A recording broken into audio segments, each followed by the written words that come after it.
Hello, good evening आप सभी को। कैसे हो आप सब लोग? उम्मीद है आप सब लोग अच्छे होंगे और अपनी तैयारी कर रहे होंगे। आज अपन बात करेंगे एलडीसी वैकेंसी के बारे में।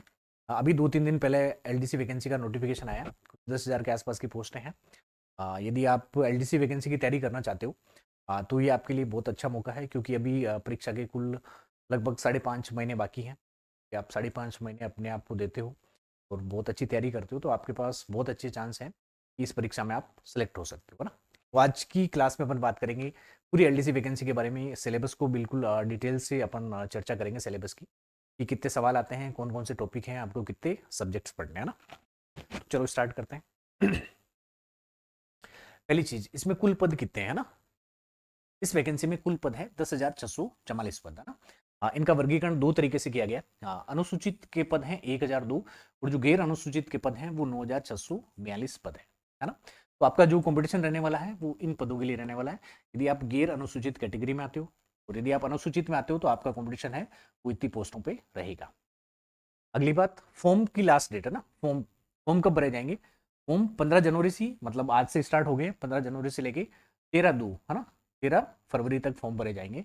कुल मिला के 1 महीने का समय देते हैं फॉर्म भरने के लिए। इस समय में आप फॉर्म भर सकते हो। उसके बाद में देखो एग्जाम डेट। इसकी एग्जाम डेट है 5 और 6 जुलाई। ठीक है, 5 और 6 जुलाई। अब देखो, आपके पास लगभग आधा जन है, आधा जनवरी है आपके पास। फिर आपके पास फरवरी, मार्च, अप्रैल, मई और जून। कुल मिला के आपके पास 5.5 महीने। आपके पास 5.5 महीने हैं इस वैकेंसी के लिए। यदि आप अपने जीवन के 5.5 महीने बहुत अच्छी तैयारी करते हो, तो आपके लिए बहुत अच्छा गोल्डन चांस है इस एग्जाम में सेलेक्ट होने का। हाँ देखो, आजकल आपको गवर्नमेंट जॉब के पीछे लोग बाग क्यों भाग रहे हैं? क्योंकि गवर्नमेंट जॉब मिलने से आपको पहली चीज़ तो फाइनेंशियल आप स्टेबल हो जाते हो ना। किसी से पैसे मांगने की जरूरत नहीं है। दूसरे, आप सोशली भी स्टेबल हो जाते हो ना। तो आपके पास 5.5 महीने हैं। यदि आप आज से तैयारी करते हो तो आपके पास 5.5 महीने हैं इस परीक्षा के लिए। अगली चीज देखो, इसमें शैक्षणिक योग्यता, कौन कौन से लोग इस परीक्षा में फॉर्म भर सकते हैं ना। यदि आपने 12th पास की है, प्लस आपने RSCAT का कोर्स कर रखा है ना, ये कंप्यूटर का कोर्स होता है। आपने ये कोर्स कर रखा है, यदि नहीं कर रखा है तो आपको अप्लाई करना है। अभी जो नेक्स्ट RSCAT का जब भी एग्जाम होगी तो आपको ये वाला सर्टिफिकेट आपको लेना है। प्लस उसके बाद में ये देखो, आपको इसमें जो सीईटी हुई थी 2024, है ना, जो सीईटी हुई थी 2024, हाँ, उसके एप्लीकेशन नंबर भी आपको यहाँ पे डालने पड़ेंगे ना। सीईटी 2024 यदि आपके पास आपने पास कर रखी है तो उसके आपको एप्लीकेशन नंबर डालने पड़ेंगे। देखो, फॉर्म कैसे भरा जाएगा? आपको अपनी SSO आईडी है, SSO आईडी प्लस सीईटी 2024 के एप्लीकेशन नंबर है, उनको डालना पड़ेगा। उसके बाद में आपका फॉर्म ओपन होगा। उसके बाद आप इसका फॉर्म भर सकते हो ना। जो आयु है वो 18 से 40 साल है। ये सब के लिए लगभग कॉमन ही हर वैकेंसी में। उसके बाद में वेतन माना ना, तनख्वाह इसको L5 ग्रेड पे की जॉब है। उसके बाद में देखो, ये है सबसे इंपॉर्टेंट टॉपिक। हाँ, जो पहले की जानकारी थी आप लोगों को, बहुत सारे अलग अलग वीडियो में ये जानकारी मिल चुकी है यूट्यूब के माध्यम से, या फिर आप किसी कोचिंग में जाते हो तो। अब देखो, इस परीक्षा में दो फेज होते हैं ना। ये है पहला फेज और ये है दूसरा फेज, है ना। यदि आप पहले फेज को पास करते हो, उसके बाद में आप दूसरे फेज में प्रवेश करोगे ना। तो सबसे पहले टारगेट आपका ये होना चाहिए कि आपको पहला फेज पास करना है ना। पहले फेज में दो पेपर होंगे आपके ना। जो पहला पेपर होगा वो 100 नंबर का होगा, और दूसरा पेपर है वो 100 नंबर का होगा ना। कुल मिला के जो कट ऑफ निकलेगी वो आपकी 200 नंबर से निकलेगी ना। 200 नंबर से आप यदि कट ऑफ को क्वालिफाई करते हो तो आप फेज सेकंड में आओगे ना। और फेज सेकंड का है, ये भी 100 नंबर का है। इसका मतलब ये हुआ, जो आपकी फाइनल कट ऑफ रहेगी, फाइनल कट ऑफ रहेगी वो 300 में से रहेगी। 300 में से कितनी भी रह सकती है ना। जिससे आपका कॉम्पिटिशन है, तो आपको बिल्कुल हल्के में नहीं लेना है। ये परीक्षा बहुत अच्छी तैयारी करनी है, तभी जाके आपकी नैया पार होगी। तो देखो, आपके दो पेपर होंगे ना। फेज फर्स्ट में भी दो पेपर है ना। ये है आपका पहला पेपर और ये है आपका दूसरा। चलो अब अपन देखो पेपर के बारे में डिटेल डिस्कशन कर। देखो, मैं फेज फर्स्ट की बात कर रहा हूँ। फेज फर्स्ट में दो पेपर होंगे। एक है आपके पास पेपर फर्स्ट और दूसरा है पेपर सेकेंड।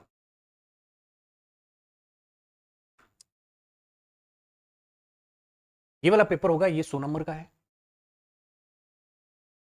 दोनों पेपर 100 नंबर के होंगे, पहली चीज। ठीक है, 150 सवाल आएंगे। सवाल कितने आएंगे? 150 सवाल आएंगे दोनों में, इसमें भी 150 आएंगे और इसमें भी 150 आएंगे। और जो पेपर का टाइम रहेगा वो आपका रहेगा 3 घंटे का पेपर। ये वाला पेपर भी आपका 3 घंटे का होगा, ये वाला पेपर भी आपका 3 घंटे का होगा, है ना। 2 पेपर होंगे आपके, पेपर 1 और पेपर 2। अब देखो, पेपर 1 में आपको 3 सब्जेक्ट पढ़ने हैं।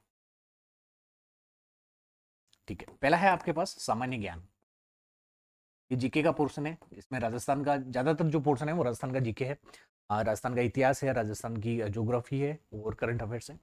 उसके बाद में देखो, यहाँ पे आपकी रहेगी दैनिक विज्ञान, दूसरा है आपका दैनिक, जो तीसरा है वो रहेगी आपकी गणित। तो आपको पहले पेपर में कुल 3 सब्जेक्ट पढ़ने पड़ेंगे। उसी प्रकार पेपर 2 में भी आपको 2 सब्जेक्ट पढ़ने पड़ेंगे। पहला है आपके पास इंग्लिश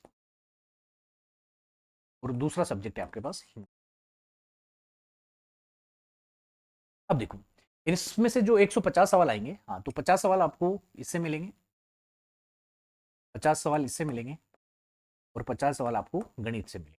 ठीक है, और इंग्लिश से आपको 75 सवाल मिलेंगे और हिंदी से भी आपको 75 सवाल मिलेंगे। तो ये हो गया आपके पास 150 सवाल और यहाँ से कितने हो गए? 150 सवाल। अब देखो अब अपन बात करते हैं, ये है पेपर फर्स्ट, है ना। पेपर फर्स्ट की बात कर रहे हैं, उसमें है जनरल नॉलेज। देखो जनरल नॉलेज में कौन कौन से टॉपिक है। पहली चीज ये वाला बोल रहा है करंट अफेयर्स, है ना। ये सारा का सारा टॉपिक आपका क्या है? Current affairs. तो आपको करंट अफेयर्स पढ़ना ही है मेनली। राजस्थान का करंट अफेयर्स पे आपको ध्यान देना है, लेकिन यहाँ पे राष्ट्रीय भी लिख रखा है, तो आपको राजस्थान प्लस इंडिया दोनों का पढ़ना है। राजस्थान प्लस इंडिया दोनों का करंट अफेयर्स आपको पढ़ना है, पहली चीज। दूसरा, आपको भूगोल पढ़नी है, भूगोल व प्राकृतिक संसाधन, है ना। उसके अलग अलग पार्ट करने हैं। पहली चीज भारत की पारिस्थितिक एवं वन्य प्राणी, ये भारत का, ये चीज इंपॉर्टेंट है ना। आप ऐसा नहीं होगी सिर्फ राजस्थान के ही पढ़े, भारत का ये वाला पार्ट आपको पढ़ना है। उसके बाद में जो राजस्थान का भूगोल है, ये राजस्थान के भूगोल के बहुत सारे टॉपिक दे रखे हैं आपको, ये राजस्थान के भूगोल को आपको पढ़ना है। आगे बात करें, ये है राजस्थान का इतिहास व संस्कृति, है ना। राजस्थान के इतिहास व संस्कृति में बहुत सारे टॉपिक हैं, ये टॉपिक भी आपको पढ़ने हैं ना। फिर है राजस्थान का औद्योगिक विकास, ये वाले टॉपिक भी आपको पढ़ने हैं। तो देखो, जो पेपर फर्स्ट है, पेपर फर्स्ट का जो सामान्य ज्ञान है ना, उसको यदि अपन डिवाइड करें तो एक तो है उसमें करंट अफेयर्स, है ना। करंट अफेयर्स किसका है? आपको राजस्थान का भी है प्लस भारत का भी है, दोनों का करंट अफेयर्स पढ़ना है। दूसरी चीज, ये है आपका राजस्थान का भूगोल, ये है भूगोल, भूगोल किसका है? राजस्थान का है। फिर है आपके पास इतिहास व कला संस्कृति, इतिहास व कला संस्कृति भी किसका है? आपके पास राजस्थान का है। और फिर कुछ और टॉपिक दे रखे हैं, जैसे राजस्थान का औद्योगिक विकास, ये सारे के सारे आपके भूगोल के ही अंदर कवर। इसका मतलब ये हुआ कि इन सारे टॉपिक से आपके 50 नंबर के सवाल आएंगे। यदि आपने किसी और वैकेंसी की भी तैयारी कर रखी है, तो ये वाले टॉपिक, ज्यादातर टॉपिक आपने अच्छे से पढ़ ही रखे होंगे। यदि नहीं पढ़ रखे हैं तो उनको पढ़ना है। उसके बाद में देखो, ये है विज्ञान वाला टॉपिक, है ना। विज्ञान वाला टॉपिक किसका पार्ट है? पेपर फर्स्ट का पार्ट है, और इससे आपको 50 सवाल मिलेंगे। अब देखो, 50 सवाल को अलग अलग भागों में डिवाइड करके कुल आपके 10 टॉपिक हैं, ये टोटल 10 टॉपिक है ना। तो आपको लगभग हर टॉपिक से 5 सवाल मिलेंगे। कोई भी टॉपिक आपको छोड़ना नहीं है, स्किप नहीं करना है, जो विज्ञान वाला चैप्टर है, क्योंकि इसमें लगभग 10 टॉपिक है और हर टॉपिक से आपको लगभग 5-6 सवाल मिलेंगे ना। हो सकता है किसी से 6 मिले तो दूसरे टॉपिक से आपको 4 भी मिल जाएंगे। तो देखो,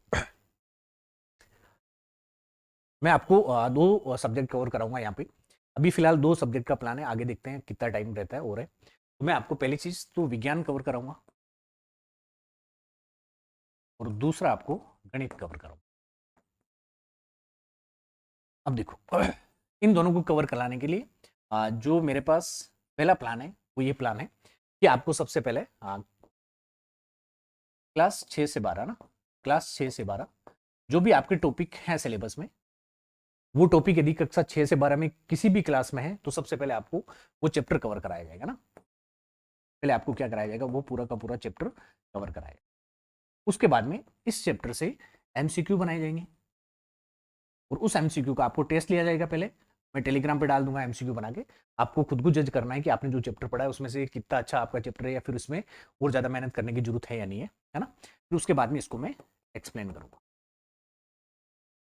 एक तो ये है। दूसरी चीज, या फिर मैं सीधा करूं कि सीधा अपन एडवांस पे चले जाए, एडवांस में चले जाए इसका मतलब ये है, मान लो मैं एक टॉपिक ले रहा हूँ, जैसे प्रकाश का अपवर्तन वगैरह लेंस है ना, अपवर्तन का एक टॉपिक है, एक लेंस का टॉपिक है। तो अपन ऐसा कर सकते हैं कि जैसे अपवर्तन का टॉपिक है या फिर जो लेंस का टॉपिक है, उसको अपन बिल्कुल जीरो से स्टार्ट करें और एडवांस तक ले जाए, है ना। उसमें सारी बुक्स को अपन कवर कर सकते हैं ना। तो सबसे पहले ये करेंगे कि जो भी टॉपिक ले, जो भी ये मान लो ये वाला टॉपिक 6 से 12 में, मान लो 4 क्लास में आया है, तो उन 4 क्लासों के जो भी चैप्टर हैं वो आपको अच्छे से पढ़ाए, फिर उनका क्या लिया जाए, टेस्ट लिया जाए, या फिर उसकी क्या ली जाए, एमसीक्यू बनाए।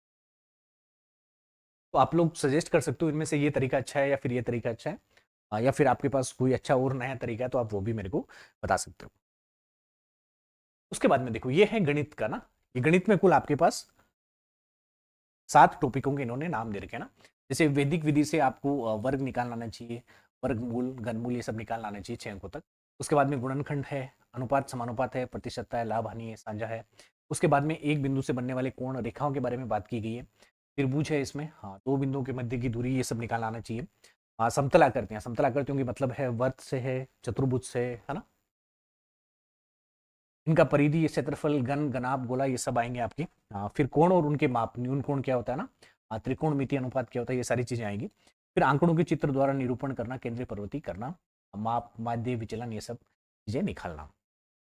तो देखो ये जितने के जितने टॉपिक दे रखे हैं आपको, ये सारे के सारे टॉपिक कवर होते हैं।